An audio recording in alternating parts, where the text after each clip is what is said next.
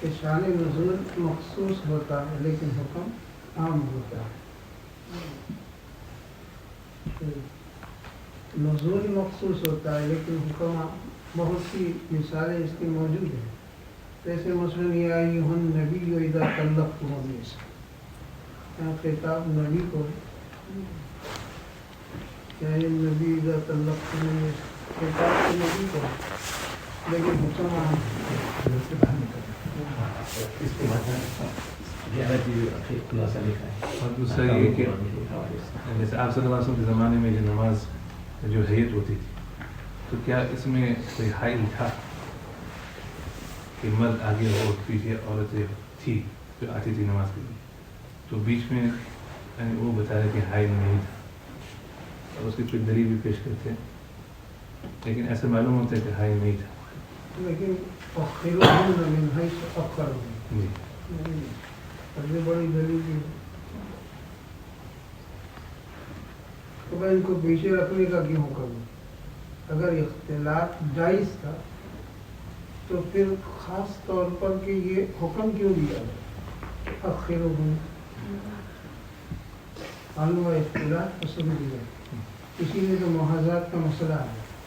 احناف کے یہاں محاذات کا مسئلہ اسی لیے ہے کہ عورت ساتھ میں آ کر کھڑی رہ جاتی ہے تو عورت کی نماز فاسد، آگے کھڑی ہو گئی تو نماز فاسد. تو اس طرح ان کی بات کہنا کہ ٹھیک ہے وہ الگ تو ہوں گے، تو یعنی مرد عورتوں سے بالکل پاس میں نہیں بیٹھے ہیں لیکن الگ الگ بیٹھے ہیں، تو کیا وہ ٹھیک ہو جائے؟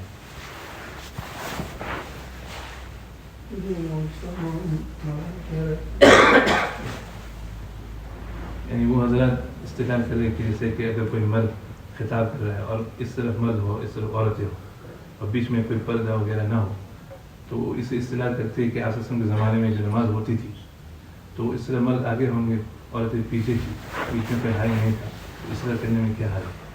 وہ حضرت عائشہ نے اس کا خود جواب دیا کہ وہ فکر وہ زمانہ جو تھا وہ خیر القرون کا تھا. اگر نبی صلی اللہ علیہ وسلم کی یہ حالت دیکھتے، حضرت عائشہ خود فرما رہے جو اس وقت ہے، یعنی حضرت عائشہ فرما رہے اگر نبی صلی اللہ علیہ وسلم عورتوں کی حالت دیکھتے تو پھر ان کو منع فرما دے، جیسے بنی اسرائیل کی عورتیں منع کیے فتنے کا خوف. اس سے پھر فقہا نے علت نکالی خوف فتنہ. اس میں ایک بات یہ بھی لکھی ہے جواب میں کہ وہ بھی حدیث سے ثابت ہے کہ عورتوں کو پہلے نکلنے کا حکم دیا گیا اور مردوں کو رکے رکھنے کا. اس سے معلوم ہوا کہ مکسنگ الاؤ نہیں ہوا، جو جس کی وہ حجت کرتے ہیں کہ بغیر پردے مرد تو آگے ہی رہیں گے، ان کو عورتیں نظر نہیں آئے گی، اور مردوں کو آپ بیٹھے رہو عورتوں کو نکل جانے دیں. تو اس سے بھی ثابت ہوا کہ اگرچہ بالفعل کوئی حائل نہیں تھا لیکن اختلاط کی اجازت نہیں دی گئی. یہ آپ کے مسائل اس کے حل میں ضرورت کے وقت اس کی بھی قید ملحوظ ہو. البتہ ضرورت کے موقع پر عورتوں کو چند شرائط کی پابندی کے ساتھ گھر سے نکلنے کی اجازت ہے. حضرت مفتی صاحب نے احکام القرآن میں اس سلسلے میں آیات و احادیث کو تفصیل سے لکھنے کے بعد ان شرائط کا خلاصہ حسب ذہن نقل کیا ہے. نمبر 1، نکلتے وقت خوشبو نہ لگائے اور زینت کا لباس نہ پہنے بلکہ میلے کچیلے کپڑوں میں نکلے. یہ شرط عامةً ان اداروں میں مفقود ہوتی ہے. نمبر 2، ایسا زیور پہن کر نہ نکلے جس میں آواز ہو. نمبر 3، زمین پر اس طرح پاؤں نہ مارے کہ ان کے خفیہ زیورات کی آواز کسی کے کان میں پڑے. نمبر 4، اپنی چال میں اترانے اور مٹکانے کا انداز اختیار نہ کرے جو کسی کے لیے کشش کا باعث بنے. نمبر 5، راستے کے درمیان نہ چلے بلکہ کناروں پر چلے. نمبر 6، نکلتے وقت بڑی چادر جلباب اوڑھ لیں جس سے سر سے پاؤں تک پورا بدن ڈھک جائے، صرف ایک آنکھ کھلی رہے. نمبر 7، اپنے شوہروں کی اجازت کے بغیر گھر سے نہ نکلے. نمبر 8، اپنے شوہروں کی اجازت کے بغیر کسی سے بات نہ کریں. نمبر 9، کسی اجنبی سے بات کرنے کی ضرورت پیش آئے تو ان کے لب و لہجے میں نرمی اور نزاکت نہیں ہونی چاہیے جس سے ایسے شخص کو طمع ہو جس کے دل میں شہوت کا مرض ہو. نمبر 10، اپنی نظریں پست رکھیں، حتی الوسع نامحرم پر ان کی نظر نہیں پڑنی چاہیے۔ نمبر 11، مردوں کے مجمع میں نہ گھسیں۔ اس سے یہ بھی واضح ہو جاتا ہے کہ پارلیمنٹ وغیرہ کی رکنیت قبول کرنا اور مردانہ مجموعوں میں تقریر کرنا عورتوں کی نسوانیت کے خلاف ہے، کیونکہ ان صورتوں میں اسلامی ستر و حجاب کا ملحوظ رکھنا ممکن نہیں۔ دوسرا اشکال یہ کرتے ہیں کہ وہ طواف میں وغیرہ میں بھی اختلاف ہے۔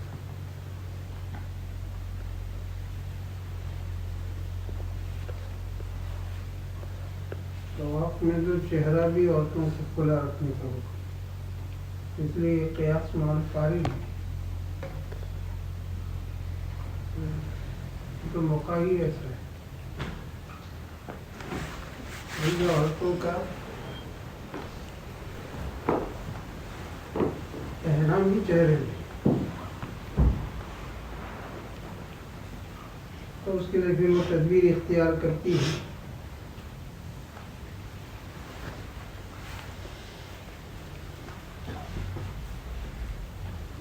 وہ تو سفر ہی عاشقانہ ہے۔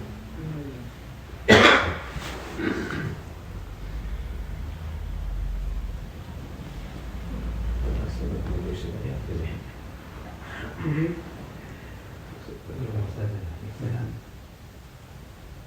وہ اس میں ایک بات یہ بھی کہا جاتی ہے کہ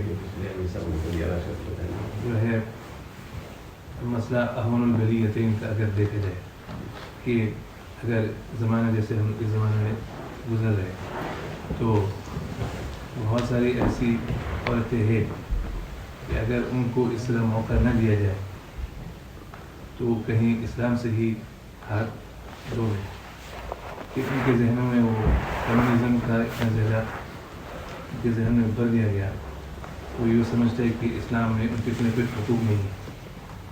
اور پھر جب اس طرح کے رویہ اختیار کیا جائے گا کہ جو ہے نا آپ اس طرح مجلسوں میں نہیں آ سکیں گے، آپ بالکل گھر میں بیٹھے رہو وغیرہ وغیرہ، تو اس سے کیا خطرہ یہ ہو سکتا ہے کہ وہ دین کو چھوڑ دیں۔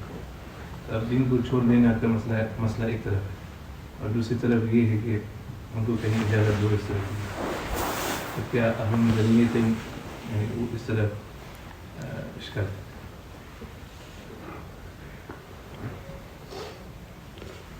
مولانا یوسف لدھیانوی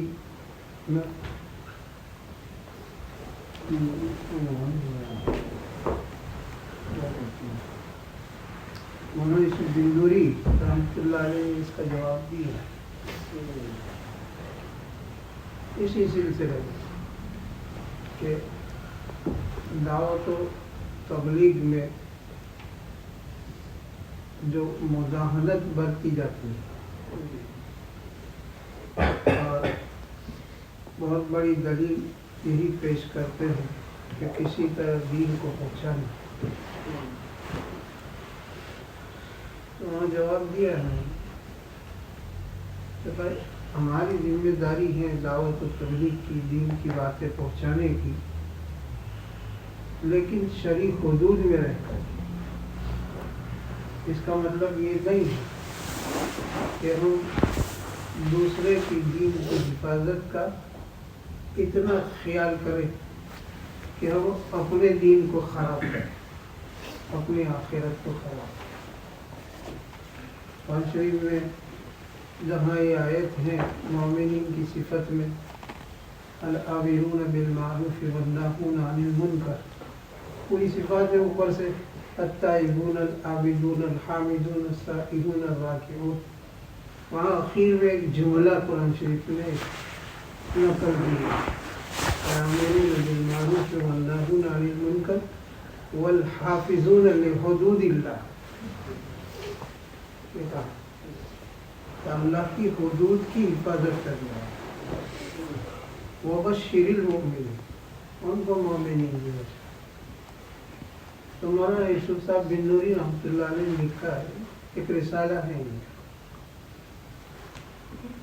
تو اس نے وہ ویڈیو فلم پر ہے دینی، تو وہ دینی پروگرام کی ویڈیو فلم، تو وہاں انہوں نے لکھا